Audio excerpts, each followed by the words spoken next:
കോഴിക്കോട് കട്ടിപ്പാറയിലെ കോഴിമാലിന്യ സംസ്കരണ യൂണിറ്റിലെ സംഘർഷത്തിൽ രാഷ്ട്രീയ വാഗ്വാദം. അതിക്രമത്തിന് പിന്നിൽ SDPI ആണെന്ന CPM ആരോപണത്തിലാണ് ചർച്ചകൾ. അതേസമയം സ്ഥാപനത്തിലെ ജീവനക്കാരൻ നൽകിയ പരാതിയിൽ ഒരു കേസ് കൂടി താമരശ്ശേരി പോലീസ് രജിസ്റ്റർ ചെയ്തു. പ്രതിഷേധത്തിനിടെ SDPI പ്രവർത്തകർ നുഴഞ്ഞുകയറി കലാപം സൃഷ്ടിച്ചു എന്ന ഗുരുതരമായ ആരോപണമാണ് കഴിഞ്ഞ ദിവസം CPIM ഉന്നയിച്ചത്. ഇക്കാര്യം ആവർത്തിക്കുകയാണ് ജില്ലാ സെക്രട്ടറി M. മെഹബൂബ്.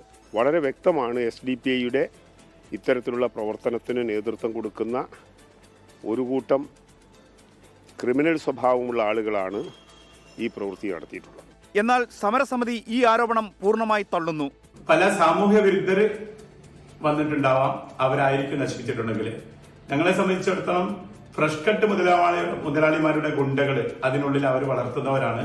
അവരാണ് ഈ സമരത്തിൽ തീയിട്ടതെന്ന് ഞങ്ങൾ സംശയിക്കുന്നത്. സമരക്കാരെ പ്രത്യേക വിഭാഗത്തിന്റെ പേരിൽ ചാപ്പകുത്താനുള്ള ശ്രമമെന്ന് MK മുനീർ MLA കുറ്റപ്പെടുത്തി. ആക്രമണത്തിൽ താമരശ്ശേരി പോലീസ് രജിസ്റ്റർ ചെയ്ത കേസുകളുടെ എണ്ണം 8ആയി. സ്ഥാപനത്തിലെ ജീവനക്കാരന്റെ പരാതിയിൽ സമരസമിതി പ്രവർത്തകരായ 28ഓളം പേരെ പ്രതി ചേർത്താണ് പുതിയ കേസ്. ഇന്നലെ രാത്രി പ്രതിപ്പട്ടികയിൽ ഉൾപ്പെട്ടവരുടെ വീടുകളിൽ പോലീസ് പരിശോധനയ്ക്ക് എത്തിയിരുന്നു.